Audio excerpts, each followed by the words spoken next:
Hello दोस्तों, कैसे हैं आप लोग। आशा करते हैं आप लोग का परीक्षा की तैयारी बहुत अच्छे से चल रही होगी, क्योंकि आप लोग का अब एग्ज़ाम में बहुत कम समय बचा हुआ है। तो हम लोग आज डिस्कस करेंगे क्लास 12th के हिस्ट्री का चैप्टर 2। तो ये आरंभिक राज्य और अर्थव्यवस्थाएं। इसको आप अगर इस चैप्टर को पढ़े होंगे तो अच्छे से आप लोग को पता होगा कि इसमें जो ज़्यादातर महाजनपद की चर्चा है, जिसमें 16 महाजनपद हुआ करते थे, जिसमें अलग अलग सब जगहों में अलग अलग व्यवस्थाएं थी। वो किस प्रकार से एक नगर के रूप में लिए और कैसे उन लोगों ने डेवलप किया, इसके बारे में इस चैप्टर में दिया गया था। और इस 16 महाजनपदों में से सबसे आगे निकल गया था वो था मगध। मगध का उत्कर्ष होने के बाद सभी जो महाजनपद थे धीरे धीरे करके ख़त्म होता गया और मगध सर्वशक्तिशाली हो गया था। ठीक है, तो ये 16 महाजनपदों का में से कुछ जो मुख्य थे उसमें थे काशी, कौशल, मगध, वत्स, अवंती, चेदी, अस्मक।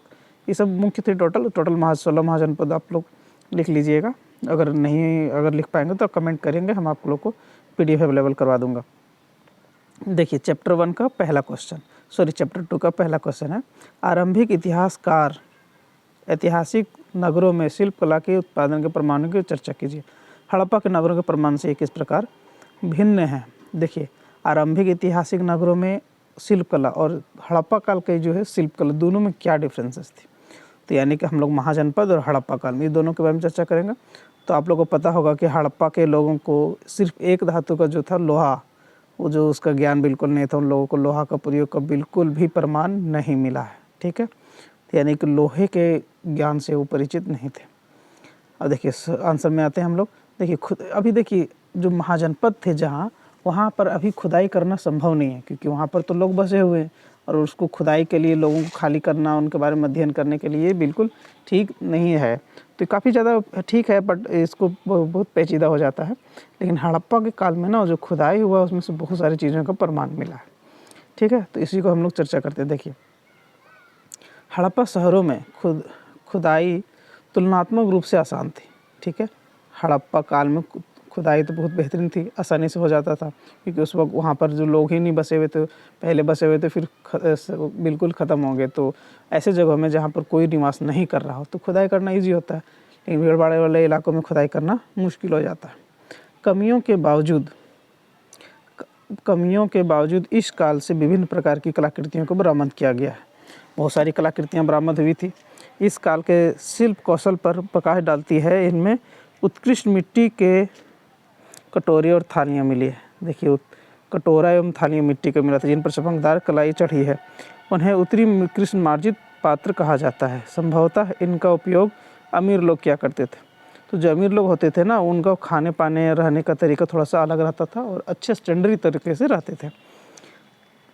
साथ ही सोने, चांदी, कांसे, तांबे, हाथी, शीशे जैसे तरह के पदार्थों के गहने बने उपकरण, हथियार, बर्तन, सीप और पक्की मिट्टी मिली है। ये संभावना है कि शिल्पकारों ने बढ़ती मांगों को पूरा करने के लिए लोहे के उपकरणों की एक श्रृंखला का उपयोग किया था, लेकिन हड़प्पा शहरों में लोहे के उपकरणों का कोई उपयोग नहीं किया गया था। देखिए इतनी सारी चीज़ों तो लगभग तुलनात्मक रूप से अध्ययन करेंगे ना, तो दोनों में लगभग आपको समान मिलेगा। डेवलपमेंट जो धीरे धीरे था हर कला में धीरे धीरे होते चला गया, लेकिन लोहे का प्रयोग को लेकर एक असमंजस की स्थिति बना हुआ है, क्योंकि हड़प्पा कालीन के लोग बिल्कुल भी लोहे का प्रयोग नहीं करते थे। नेक्स्ट क्वेश्चन है, महाजनपदों के विभिन्न अभिलक्षणों का वर्णन कीजिए। महाजनपद जितने 16 थे ना, 16 में से उन लोगों का लक्षण क्या था, मतलब उसके क्वालिटीज़ क्या थे, विशेषताएँ क्या थी। देखिए पहला जो है, महाजनपद का विकास 600 ईसा पूर्व से 320 ईसा पूर्व के बीच हुआ। यानी कि 620 से शुरू हुआ और उसका विकास जो है ना, डेवलपमेंट बहुत तेज़ी से मगध के उत्कर्ष होने से हो गया था। मतलब जो महाजनपद थे, जितने भी 16 महाजनपद थे, उसमें से सबसे शक्तिशाली तो मगध हो गया था। और उसके बाद धीरे धीरे सभी महाजनपदों का अंत हो गया उसको, क्योंकि सभी को मिला लिया मगध में। अब दूसरा देखिए, महाजनपद की संख्या 16 थी। इनमें से 12 राजतंत्रीय राज्य एवं 4 गणतंत्रीय राज्य थे। देखिए 16 में से 12 जहाँ पर राजस्व राज करते थे, जबकि 4 में गणतंत्र था। आप सोच सकते हैं ईसा पूर्व हमारे देश में ना गणतंत्रीय व्यवस्था थी, मतलब वहाँ के लोगों का शासन लोगों के द्वारा किया जाता था। गजब का इतिहास था ये। देखिए महाजनपदों को प्रायः लोहे के बढ़ते प्रयोग और सिक्कों के विकास के साथ जोड़ा जाता है। महाजनपदों का विकास जो है, लोहा का प्रयोग और सिक्कों का प्रयोग बहुत तेज़ी से होने लगा था, जबकि हड़प्पा काल में इस तरह की व्यवस्थाएं नहीं थी। सिक्कों का प्रयोग नहीं किया जाता था, कमी था, और लोहे धातु का प्रयोग नहीं होता था। ज़्यादातर महाजनपदों पर राजा का शासन होता था, लेकिन गण और संघ के नाम से प्रसिद्ध राज्यों में अनेक लोगों का समूह शासन करता था। इस तरह का प्रत्येक व्यक्ति राजा कहलाता था। महावीर और बुद्ध दोनों गण से आते थे। देखिए, दोनों गणतंत्रीय, जहाँ महात्मा बुद्ध और महावीर जैन दोनों गण से आते थे, यानी कि दोनों ऐसे जगह में थे जहाँ पर गणतंत्र था। ठीक है। पांचवा विशेषताएं देखिए, गणराज्यों में भूमि सहित अन्य आर्थिक स्रोतों पर गण के राजाओं का सामूहिक नियंत्रण होता था। ठीक है। गणराज्य में जो भूमि सहित जो होता था, उसमें राजाओं जो गण के राजा थे, मतलब एक तरह से जनता का ही था ना, वो तो उनको शासन करने का अधिकार जनता द्वारा मिला था, और उसको पूरा अधिकार होता था गणराज्यों की भूमि पर। सामूहिक नियंत्रण होता था, यानी कि उस पर सभी लोगों का अधिकार। प्रत्येक महाजनपद की एक राजधानी होती थी, जो प्रायः किलेबंद होती थी। महाजनपद की राजधानी को सुरक्षित रखने के लिए किलाबंद किया जाता है, यानी कि चारों तरफ से कह सकते हैं उसको, दीवार जो होता है ना, हम लोग बाउंड्री करते हैं उस तरह से, ताकि दुश्मन उसमें प्रवेश ना कर सके। राज्य उतना ज़्यादा इंपॉर्टेंट नहीं होता है जितना उसके अंदर का राजधानी इंपॉर्टेंट होता है, क्योंकि राजधानी पे अगर दुश्मन का कब्जा हो गया ना, तो पूरा राज्य उसके कब्जे में चला जाता था। किलेबंद राजधानियों के रखरखाव प्रारंभिक सेनाओं और नौकरशाहों के लिए आर्थिक स्रोत की जरूरत होती थी। अब बताइए, किसी भी किलेबंदी को उसको कंट्रोल करना है, अच्छे से रखना है, या किलेबंदी ही करना, तो उसके लिए पैसा तो चाहिए था। तो ये वहाँ पर उसके लिए आर्थिक स्रोत की बहुत ज़्यादा ज़रूरत पड़ती थी। महाजनपदों में ब्राह्मणों ने लगभग 6वीं शताब्दी ईस्वी पूर्व से संस्कृत भाषा में धर्मशास्त्र नामक ग्रंथों की रचनाएं शुरू की थी। अन्य लोगों के लिए नियमों का निर्धारण किया। महाजनपद काल में देखिए, ब्राह्मण लोग जो थे 6वीं शताब्दी में से पूर्व, 6वीं शताब्दी ईसा पूर्व संस्कृत भाषा में शास्त्रों का मतलब लिखना शुरू कर दिए थे।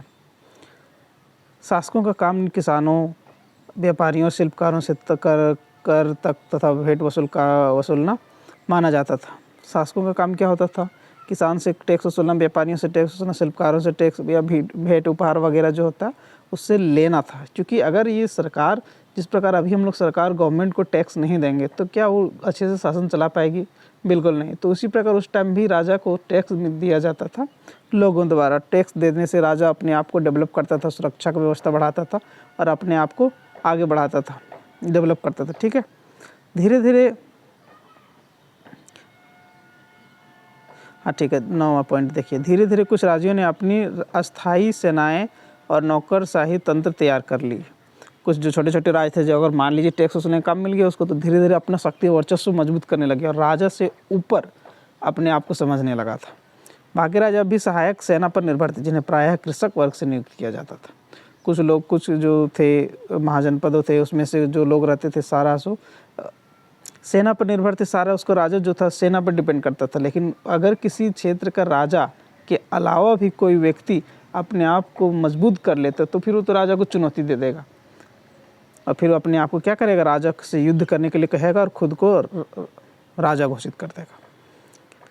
सामान्य लोगों के जीवन का पुनर्निर्माण इतिहासकार कैसे करते हैं? देखिए, तीसरा क्वेश्चन है, इतिहासकारों ने किसी भी विषय से जुड़े हुए हम लोग देखेंगे, अगर उसका इतिहास अगर देखेंगे ना, तो सबसे ज़्यादा इम्पोर्टेंट रहता है उस समय के दौरान लोगों द्वारा की गई रचनाएं बहुत ही खास होती है। जैसे देखिए, अगर हम लोग अभी देखेंगे कि इतिहासकार कैसे इतिहास की रचना करेंगे, तो जाहिर सी बात है कि किसी न किसी व्यक्ति द्वारा उस टाइम को लिखा गया किताब पढ़ेंगे, और ना ही या तो फिर किसी चीज़ का तस्वीर को देखकर इतिहास गढ़ेंगे, या तो कुछ सामान मिल गया उसके आधार पर करेंगे। ठीक है। तो ज़्यादातर कृतियाँ जो होती है ना, जो लिखी गई हो उससे इतिहास की रचना करना थोड़ा आसान हो जाता है। जैसे देखिए, मौर्य काल में अगर देखा जाए तो उसमें से मेगास्थनीज के लेख, यानी कि मेगास्थनीज जो पुस्तक लिखी थी उसका नाम इंडिका है। इंडिका के रचनाकार कौन है? तो मेगास्थनीज है। ठीक है। अर्थशास्त्र जो चाणक्य द्वारा लिखा गया था, ये वो अर्थशास्त्र नहीं है जो आप लोग का बुक है। ठीक है। ये वो अर्थशास्त्र था जो उस वक्त मौर्यों के प्रशासन की वर्णन किया गया था उसमें। ठीक है, ध्यान रखिएगा। और अभी का जो अर्थशास्त्र आप लोग का जो सब्जेक्ट के रूप में है ना, वो अर्थशास्त्र के पिता एडम स्मिथ है। जबकि उस टाइम का जो इतिहास से जुड़ा हुआ देखेंगे तो अर्थशास्त्र जो लिखा गया था मौर्यों के प्रशासन का इसमें वर्णन है, और ये चाणक्य द्वारा लिखा गया। ठीक है। पौराणिक, पौराणिक और जैन साहित्य एवं सांस्कृतिक साहित्य संस्कृत जो है, संस्कृत साहित्य जो उस टाइम के सबसे प्राचीन साहित्य जो होती थी संस्कृत में लिखी गई थी, वो साहित्य पत्थरों और स्तंभों पर मिले अशोक के अभिलेख, मान लीजिए अशोक का अभिलेख द्वारा जो लिखा गया था स्तंभों या पत्थरों में कुछ लेख, तो उससे भी इतिहास का निर्माण किया जाता है। कई नगरों में क्या मिलेगा, छोटे दमनात्मक अभिलेख प्राप्त होते हैं। इनमें दाता के नाम के साथ साथ प्रायः उसके व्यवसाय का भी उल्लेख होता है। इनमें नगरों में रहने वाले धोबी, बुनकर, लिपिक, बढ़ई, कुम्हार, स्वर्णकार, लोहार, अधिकारी, धार्मिक गुरु, व्यापारी और राजाओं के बारे में विवरण मिलते हैं। अब देखिए, जब भी कहीं भी कुछ भी लिखा जाएगा ना, तो किसी न किसी व्यक्ति से जुड़ा हुआ लिखा रहेगा, तो उस व्यक्ति से के बारे में हम लोग को उससे जानकारी मिल जाता है। अब देखिए, नगरों में अगर कुछ चीज़ें लिखा गया, शिलालेख क्या लिखाया गया है, खुतवाया गया है, तो उसमें बहुत सारे जाति का वर्णन मिल जाता है। जैसे धोबी जो यहाँ पर लिखा हुआ है, इसमें आप देख सकते हैं अच्छे से, ये जो सारे दिया गया है इसमें आपको जानकारी मिल जाएगा। तो इन सब लोगों को जानकारी अगर मिलता है इतिहास में, तो फिर से तो एक नया इतिहास रचा जा सकता है ना, लेकिन ये सब स्रोतों का जानकारी होना चाहिए। चौथा देखिए, पांड्य सरदार स्रोत 3, आप इसको बुक में देखिएगा तो स्रोत 3 में दिया गया पांड्य सरदार का चर्चा की गई है। को दी जाने वाली वस्तुओं की तुलना दंगुन गांव, इसको स्रोत 8 आप बुक में देख लीजिएगा, स्रोत 8 है, उसमें देखिएगा दंगुन गांव का चर्चा है कि वस्तुओं से कीजिए, क्या आपको समानताएं और असमानताएं दिखाई देती है। पांड्य सरदार और दंगुन गांव दोनों के बारे में तो देखिए, पांड्य सरदार को दी गई चीज़ों की सूची में हाथी दांत से सुगंधित लकड़ी, हिरन के बाल से बने पंखे, शहद, चंदन, लाल मेरू, सुरमा, हल्दी, इलायची, काली मिर्च इत्यादि जैसी चीज़ें शामिल थी। वे नारियल, आम, औषधीय पौधे, फल, प्याज, गन्ना, फूल, एस्का, नट, केले, बेबी टाइगर, शेर, हाथी, बंदर, भालू, हिरन, कस्तूरी मृग, लोमड़ी, मोर, कस्तूरी बिल्ली, जंगली मुर्गे, बोलने वाले तोते आदि भी लाए थे। ठीक है, पांड्य सरदार लाए थे। जबकि दंगुन गांव में पैदा होने वाली चीज़ें घास, नीम की खाल, लकड़ी का कोयला, किण्वित, शराब, नमक, दूध और फूल, खनिज आदि थे। दोनों में एकमात्र समानता फूल है। देखिए, दोनों में बहुत ज़्यादा डिफरेंस है। इसमें से समानता क्या, सिर्फ फूल। ठीक है, ध्यान से देखिएगा, ये जो फूल है ना, ये दोनों में मिलेंगे, बाकी दोनों में सब बिल्कुल अपोजिट है, मतलब एक दूसरे से भिन्न है। इसमें जानवरों का ज़्यादातर चर्चा किया गया, जबकि इनमें से वस्तुओं का चर्चा, खाने वाले सामान का चर्चा ज़्यादा की गई है। तो डिफरेंस याद रखिएगा, पांड्य सरदार और दंगुन गांव के बीच में सिर्फ एक समानता है, फूल, बाकी अधिक सब चीज़ अलग अलग है। 5वां देखिए, अभिलेख शास्त्रियों की कुछ समस्याओं की सूची बनाइए। जब कोई अभिलेख लिखेगा तो उसके सामने कुछ तो समस्या होगी, वो समस्याएं क्या क्या होती है तो उसको देखते हैं हम लोग। कभी कभी अक्षरों को हल्के ढंग से उत्कीर्ण किया जाता है, जिन्हें पढ़ पाना मुश्किल होता है। अब देखिए, बहुत छोटे छोटे पत्थर में लिखा जाता है ना, तो वो उसमें बहुत ज़्यादा दिक्कत होता है, जो कि छोटे छोटे अक्षर लिखा रहेगा तो उसको पढ़ पाना काफ़ी मुश्किल हो जाता है। कभी कभी अभिलेख नष्ट भी हो जाते हैं, बिल्कुल सही। अब अगर मान लीजिए बहुत पतले पत्थर पे लिखा गया तो टूट फूट जाकर नष्ट भी हो सकता है ना, जिनके अक्षर लुप्त हो जाते हैं, फिर अक्षर लुप्त हो जाते हैं, फिर आप पढ़ेंगे कैसे, ये भी एक समस्या होता है अभिलेख शास्त्रियों के पास। अभिलेखों के शब्दों के वास्तविक अर्थ के बारे में पूर्ण रूप से ज्ञान हो पाना सदैव सरल नहीं होता। अब मान लीजिए कोई अभिलेख, अशोक के जितने भी अभिलेख लिखाए गए थे उसमें से क्या सभी को अच्छे से समझ पाना ये आसान नहीं है, क्योंकि हो सकता है कि उसमें से कुछ लेटर मिसिंग हो, कुछ वर्ड इधर से उधर हो गया हो, कुछ भी हो सकता है उसमें। तो ये अभिलेख शास्त्री जो अभिलेखों को पढ़ते हैं ना, उन लोगों के सामने समस्याएं आ जाती है, क्योंकि वो एग्जैक्ट फिर वो नहीं बता पाते हैं। ये भी एक समस्या है। शिलालेखों की सामग्री लगभग उस व्यक्ति या व्यक्तियों के परिप्रेक्ष्य को दर्शाती है जो उन्हें कमीशन करते थे। अब अभिलेख जितने भी लिखे गए हैं ना, तो उससे वो किससे रिलेट करते थे, ज़्यादातर वैसे लोग जो उसमें कमीशन जो होता था ना, कमीशन करते थे, उससे ही रिलेटेड ज़्यादा मिलता था। यानी कि अगर मान लीजिए हम अगर अभिलेख, राजा ने हमको अभिलेख खुदवाने के लिए बोला गया, तो ज़्यादातर चीज़ें हमसे जुड़ी हो जाएगी, क्योंकि उसमें क्या होगा ना कि हम अपने अनुसार करवाएंगे, तो राजा का बारे में तो चर्चा रहेगा ही, लेकिन वो ज़्यादा कहीं ना कहीं अटैच हो जाएगा उस हमसे, क्योंकि अगर हम उसको करवा रहे हैं, लिखवा रहे हैं, खुदवा रहे हैं तो ठीक है। क्योंकि राजा तो खुद से तो नहीं करवाते थे ना, वो ना किसी को तो आदेश देते थे, वो अपने कमीशन आयोग वगैरह जो बनाया जाता था उसको, उसके तहत, तो उस आयोग का चर्चा उसमें अभिलेखों में ज़्यादातर मिल जाता है। ये भी एक समस्या हो जाता है। अब देखिए 6ठा क्वेश्चन, मौर्य प्रशासन के प्रमुख अभिलक्षणों की चर्चा कीजिए। अशोक के अभिलेखों में इनमें से कौन कौन से तत्व प्रमाण मिलते हैं। मौर्य प्रशासन का प्रमुख अभिलक्षण क्या था। आपको पता होगा कि चंद्रगुप्त मौर्य मौर्य वंश का संस्थापक था। और उनका जो विस्तार था ना काफ़ी लंबा चौड़ा था, पश्चिमोत्तर में अफ़गानिस्तान और बलूचिस्तान तक फैला था। ठीक है, काफ़ी लंबा चौड़े में क्षेत्र में बसाया गया था। हम लोग अगर अफ़गानिस्तान को देखोगे तो देखेंगे तो आप लोग तो अच्छे से कि वो एक बिल्कुल जब तक विवाह उनका नहीं हुआ था सेल्यूकस निकेटर की बेटी से, तब तक वो तो एक अलग शासन व्यवस्था के रूप में था। लेकिन जब शादी हो जाता है कर्नेलिया का ना चंद्रगुप्त मौर्य से, तो एक दहेज के तौर पर वो पूरा कंप्लीट काबुल, कंधार, मकरान, हेरात सारा मिल जाता है चंद्रगुप्त मौर्य को। इस प्रकार से चंद्रगुप्त मौर्य की सीमा काफ़ी लंबी फैल जाती है। आइए उसकी प्रमुख विशेषताएं देखते हैं। देखिए, मौर्य साम्राज्य की राजधानी पाटलिपुत्र थी और मौर्य साम्राज्य के 4 प्रांतीय केंद्र, याद रखिएगा 4 प्रांतीय केंद्र तक्षशिला, उज्जैनी, तोसली और स्वर्णगिरी थी। ठीक है, तक्षशिला, उज्जैनी, तोसली और स्वर्णगिरी थी। अब अगर देखा जाए राजधानी और प्रांतीय केंद्रों के आसपास के क्षेत्रों में प्रशासनिक नियंत्रण सबसे मजबूत था। अब जाहिर सी बात है कि राजधानी के नज़दीक तो प्रशासनिक नियंत्रण काफ़ी मजबूत तो रहेगा ही ना, क्योंकि देश की सुरक्षा का जिम्मेदारी तो उसी पे आ जाता है। जैसे अभी हम लोग देखेंगे भारत, तो भारत में सबसे ज़्यादा प्रशासनिक व्यवस्था स्ट्रांगली कहाँ होगा, तो जाहिर सी बात है कि राजधानी दिल्ली में, वहाँ पर तो बहुत ज़्यादा स्ट्रिक्टली फॉलो होता होगा। तो ये चीज़ें यहाँ वहाँ पर भी थी। मेगास्थनीज ने सैन्य गतिविधियों के समन्वय के लिए 6 उप समितियों वाली समिति का उल्लेख किया है। मेगास्थनीज जिन्होंने इंडिका पुस्तक की रचना की थी, तो उनके अनुसार क्या था, 6 उप समितियों वाली समिति का उल्लेख किया। उसमें से पहली समिति नौसेना की देखभाल करती थी, दूसरी समिति परिवहन और प्रावधानों का प्रबंधन करती थी, तीसरी समिति पैदल सैनिकों के लिए जिम्मेदारी थी, चौथा घोड़ों के लिए जिम्मेदार थी, 5वीं रथों के लिए जिम्मेदार थी, 6ठी समिति हाथियों के लिए जिम्मेदार थी। ये टोटल 6 समितियों का चर्चा किया गया इंडिका पुस्तक जो मेगास्थनीज लिखे ना उनके अनुसार।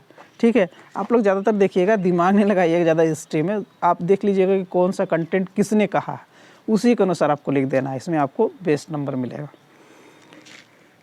ठीक है, अब चंद्रगुप्त मौर्य के पौत्र यानी कि चंद्रगुप्त मौर्य का पोता अशोक थे। उन्होंने क्या किया, धर्म का प्रचार अपने साम्राज्य को एक रखने की कोशिश की। ठीक है, साम्राज्य को एक साथ रखने के लिए उन्होंने धर्म का प्रचार किया। धर्म सिद्धांत यह लोगों के लिए नैतिक आचार संहिता का समूह था। उनके अनुसार यह इस संसार में और कई बाद के संसार में वो लोगों की भलाई सुनिश्चित करेगा। अब धर्म का संदेश तो खैर अलग चैप्टर हो जाता है, बट इसमें आप देख लीजिएगा थोड़ा बहुत कि अशोक ने धर्म का प्रचार काफ़ी तेज़ी से किया था और अशोक ने ही पूरे धर्म को आगे बढ़ाया और पूरे अपने मौर्य साम्राज्य को एक मजबूत स्तंभ प्रदान किया। ठीक है, काफ़ी मजबूत स्तंभ तो खैर चंद्रगुप्त मौर्य ने दिए थे, बट उनको बेहतरीन ढंग से अगर फैलाया और उसको कायम रख पाए तो सिर्फ अशोक थे। ठीक है, अब धर्म को प्रचार करने के लिए उन्होंने क्या किया था, महामत्ता के रूप में नियुक्त किया था धर्म अधिकारियों को, जो मजबूती से आगे धर्म को प्रचार करते थे। ठीक है, क्या हो जा रहा है यार, आगे देखिए।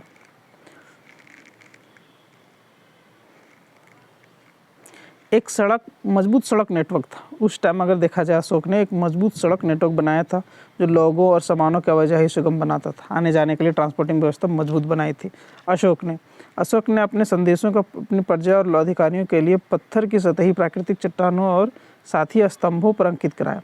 अब लोगों को उन्होंने संदेश देने के लिए क्या किया कि कुछ चीज़ों को जो पत्थर पे होती है ना, संदेश देने के लिए अंकित करवा दिए थे, यानी पत्थर में खुदाई करवा दिए थे और उसको जगह जगह पे उसको उन्होंने पत्थर में खुदवाई कराया, जिससे लोगों के बीच में एक संदेश जाता था। अभी के टाइम में हम लोग क्या करते हैं, एक पोस्टर बना के चिपका देते हैं दीवार पे, प्रचार हो गया। लेकिन उस अभी और वो पोस्टर रहता है कितना दिन का, 2 दिन 3 दिन 4 दिन या कुछ महीनों तक रहता है, फिर फट जाता है या कोई फाड़ देता है। लेकिन उस वक्त जो होता था ना, शिलालेख पे होता था, जो कभी ना मिटने वाला होता था, यानी कि पत्थर की लकीर। अब इसमें ब्राह्मणों के प्रति उदारता और सांसारिक जीवन का त्याग करने वाले दासों नौकरों के साथ विनम्रता का व्यवहार करने और स्वयं के अलावा अन्य धर्मों और परंपराओं के प्रति सम्मान शामिल था। उनका कहना था, अशोक ने लिखवाए थे कि सभी धर्मों को समान महत्व देना है और ब्राह्मण तथा दासों को थोड़ा सा उनको आदर देना है। ठीक है, बहुत अच्छी बात थी। नेक्स्ट देखिए, 20वीं शताब्दी के एक सुविख्यात अभिलेख शास्त्री DC सरकार का वक्तव्य है, कहना है उनका कि भारतीयों के जीवन, संस्कृति और गतिविधियों का ऐसा कोई पक्ष नहीं है जिसका प्रतिबिंब अभिलेखों में नहीं है। देखिए, सारा भारत के जीवन, संस्कृति और गतिविधि सारा का उसमें अभिलेखों में वर्णन किया गया है। ये DC सरकार का कहना है। ठीक है, उन्होंने अपने तरीके से लिखा है बताया है, क्या बताया है कि शासकों के नाम अभिलेखों से हमें राजाओं के नाम का पता चलता है। शासकों का नाम हमको कैसे पता चलेगा? तो सबसे पहले हम लोग क्या देखेंगे, अभिलेख में खुदाया गया कि यह किसके द्वारा खुदाया गया है, तो उसी के आधार पे हम लोग शासकों का नाम पता कर लेंगे कि किसने करवाया है। ठीक, उसमें तो कुछ ना कुछ तो सिंबल सबूत तो छोड़ेगा ही राजा कि किसके द्वारा कराया गया है। जैसे समुद्रगुप्त, ठीक है, समुद्रगुप्त इन्होंने भी जो लिखवाया है, प्रयाग प्रशस्ति, खारवेल, रुद्रदामा आदि के अभिलेखों में भी पाए गए। ठीक है, हमने उसी में दूसरा पॉइंट दिया है राज्य विस्तार। राज्य विस्तार का भी पता चलता है, जैसे अभिलेखों की स्थापना वहीं पर की जाती है जहाँ पर उस राजा का राज्य विस्तार होता था। अभिलेख तो वहीं खुदवाएंगे ना जहाँ तक उसको राजा का होगा अधिकार, उससे बाहर तो नहीं कर सकते हैं। तीसरा पॉइंट देखिए राजा का चरित्र। राजा का चरित्र भी पता चलता है, जैसे अभी अशोक के अभिलेखों से तो हम लोग बता सकते हैं कि उसको किस प्रकार का राजा थे। ठीक है, तो ये उनका चरित्र का पता चल जाता है, और उसके व्यवहार, उनके सोच, ये सब बारे में पता चल जाता है अभिलेखों से। ठीक है, अब देखिए समुद्रगुप्त के चरित्र चित्रण के लिए प्रयाग प्रशस्ति उपयोगी है। अब हम लोग देखिए जिस प्रकार का राजा का आपको पढ़ना है उस टाइम के राजा के अभिलेख को आपको पढ़ना पड़ेगा। जैसे समुद्रगुप्त का प्रयाग प्रशस्ति अभिलेख, उन्होंने दक्षिण के विजयों को सारी चीज़ में हरिसेन जो थे उन्होंने उनके द्वारा खुदवाया था प्रयाग प्रशस्ति। और उसमें क्या होता है ना कि कभी कभी राजाओं के द्वारा बढ़ा चढ़ा कर लिखा गया होता है, जो इसमें चर्चा किया गया। चौथा देखिए काल निर्धारण। काल का निर्धारण भी हम लोग कर सकते हैं अभिलेखों से, अभिलेख की शैली और उनके भाषा के आधार पर। ठीक है, पाँचवा देखिए भाषा व धर्म के बारे में जानकारी। अभिलेखों से क्या होता है कि भाषा और एवं धर्म की जानकारी मिल जाती है कि किस प्रकार के धर्म वो राजा मानते थे। जैसे अशोक, हम लोग को पता चल जाता है अभिलेखों से कि वो बौद्ध धर्म को मानते थे। ठीक है, और बहुत सारे राजाओं का आपको मिल जाएगा। छठा देखिए कला। कला भी देखिए, कला का भी बहुत ज़्यादा बेहतरीन ढंग से अगर शिलालेख खुदवाया गया तो हम लोग कह सकते हैं कि उस टाइम का जो कला था ना बहुत विख्यात होगी, बहुत प्रसिद्ध होगी। और ये चीज़ें आप अगर अच्छे से कोई भी चीज़ हो रहा है उस टाइम के बारे में, तो हम लोग बिल्कुल आप अंदाज़ा लगा सकते हैं कि वो बेहतरीन रहा होगा उस टाइम का युग कला के क्षेत्र में। अभी हम लोग आगे इतिहास में आप लोग पढ़ोगे ये मुग़ल वंश, तो आप लोग को पता चलेगा कि चित्रकला के में जहांगीर का शासनकाल सबसे बेहतरीन था, जबकि स्थापत्य कला में शाहजहाँ का शासनकाल बहुत बेहतरीन था। ठीक है, साथ में देखिए सामाजिक वर्गों की जानकारी। अब सामाजिक वर्ग की भी जानकारी मिल जाता है कि शूद्र का रहन सहन कैसा था, ब्राह्मण का कैसा था, क्षत्रिय थे, इन सारी चीज़ों को। या फिर उसमें आप लोग देख सकते हो स्त्री एवं पुरुषों का रहन सहन कैसा था, श्रृंगार कौन करते थे, किस प्रकार का खाना था, सारा मिल जाएगा आपको जानकारी इसमें। ठीक है, भू राजस्व का प्रशासन।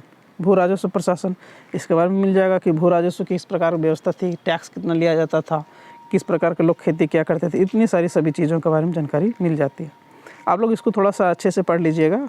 तो हम थोड़ा वीडियो को स्पीड करते हैं थोड़ा। आठवां देखिए उत्तर मौर्य काल में विकसित राजत्व के विचारों की चर्चा कीजिए।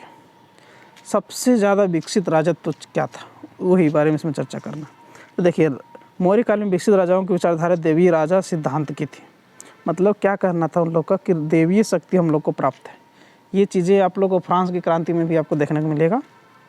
राजाओं ने विभिन्न देवताओं के साथ अपने आप को जोड़कर स्वयं को ऊंचा दर्जा देना शुरू कर दिया। उनको कहना था कि जिस प्रकार देवी देवता श्रेष्ठ है, हम लोग भी श्रेष्ठ।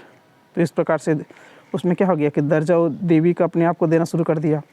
इसमें से क्या है, कुषाण, उन्होंने क्या किया, मध्य एशिया से लेकर उत्तर पूर्व पश्चिमी भारत तक फैले एक विशाल राज्य पर शासन किया था। ठीक है, इनको इतिहास शिलालेखों और लिखित परंपराओं से पुनर्निर्मित किया गया है। ठीक है, मथुरा उत्तर प्रदेश के पास स्थित एक मंदिर में कुषाण शासकों की विशाल प्रतिमाएं स्थापित की गई है। इसी तरह की मूर्तियाँ अफगानिस्तान के एक धर्मस्थलों में पाई गई है। कई किसान क्या है कि अपने आप को देवता के पुत्र का नाम का शीर्षक दिए हैं। ठीक है, गुप्त काल में साम्राज्य सहित बड़े साम्राज्यों के साक्ष्य मिले हैं। इनमें से कई साम्राज्य सामंतों पर निर्भर थे। गुप्त काल में खैर सामंती व्यवस्था बहुत ज़्यादा बढ़ गई थी, फैल गई थी। निर्वाह स्थानीय संसाधनों द्वारा करते थे, जिसमें भूमि पर नियंत्रण भी शामिल था। वे शासकों का आदर करते थे और उनके सैनिक सहायता भी करते थे। जो सामंत शक्तिशाली होते थे वे राजा भी बन जाते थे, और जो सामंत शक्तिशाली रहेंगे तो राजा बनेंगे ही ना, क्योंकि वो राजा को चुनौती देता था और अपनी शक्ति को मजबूत करके राजा से युद्ध लड़ लेता था, जिसके कारण विजय होने पर वो फिर से राजा बन जाता था। ठीक है, अब देखिए आगे, कवियों द्वारा अपने राजा या स्वामी की प्रशंसा में लिखी प्रशस्तियाँ भी उपयोगी रही हैं। अब कवि के द्वारा, अभी हम लोग गीत वगैरह सुनते हैं तो ज़्यादातर किसी न किसी चीज़ से रिलेट होता है, और पहले का टाइम जो गीत वगैरह हुआ करते थे, तो राजा का प्रशंसा करना ही वो गीत में जोड़ा गया था। तो यानी कि गीतों के माध्यम से राजा के बारे में अच्छी जानकारी मिल जाता था। अब देखिए, इलाहाबाद का स्तंभ अभिलेख के नाम से प्रसिद्ध प्रयाग प्रशस्ति की रचना रचन जो स्वयं समुद्रगुप्त के राज कवि थे ने संस्कृत में की थी। और क्या है कि जिस टाइम का राजा उस अपने समय में अपने महलों में कवियों के रखा करते थे, कवियों के द्वारा अगर कोई भी चीज़ गाया जाएगा तो जाहिर सी बात है कि राजा को उसमें तारीफ़ ही किया जाएगा। तो हरिसेन भी एक कवि थे जिन्होंने समुद्रगुप्त के लिए प्रयाग प्रशस्ति की रचना की थी। ठीक है, अब नेक्स्ट देखिए 9 नंबर का, वर्णित काल में कृषि के तौर तरीकों में किस हद तक परिवर्तन हुए। ठीक है, वर्णित काल में यानी कि करों की बढ़ती मांग के कारण 6ठी शताब्दी ईसा पूर्व से कृषि प्रथाओं में महान परिवर्तन हुए।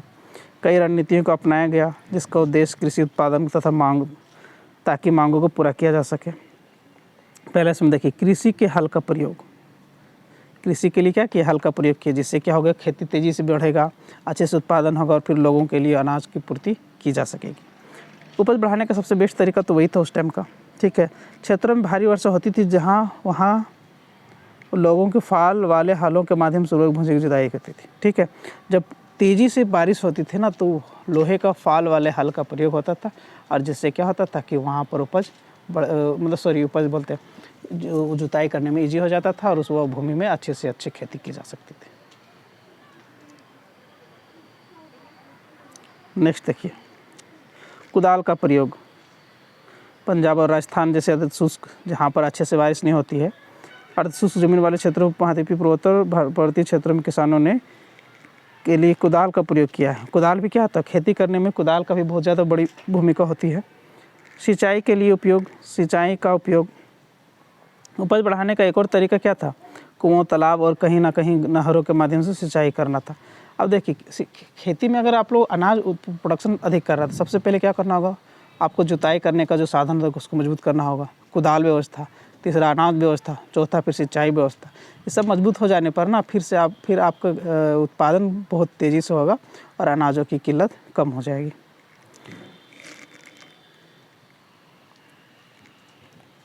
अब देखिए नेक्स्ट जो है,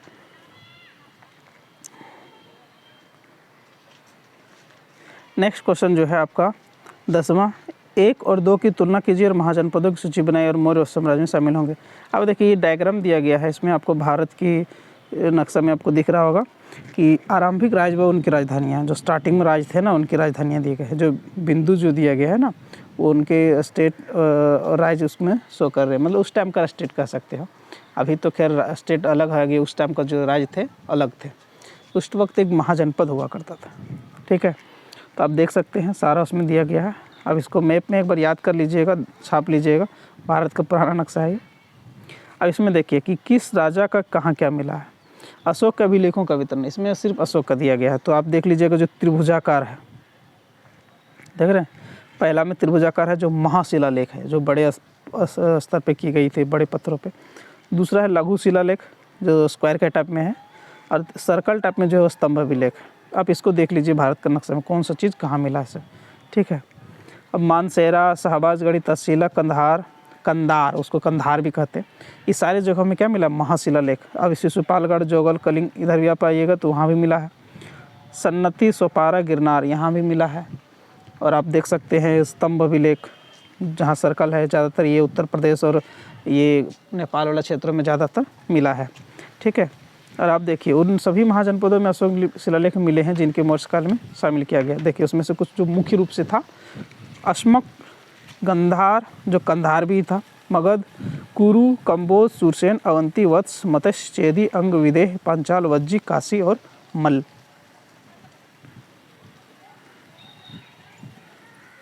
ये टोटल 16 महाजनपद है। आप इसका नाम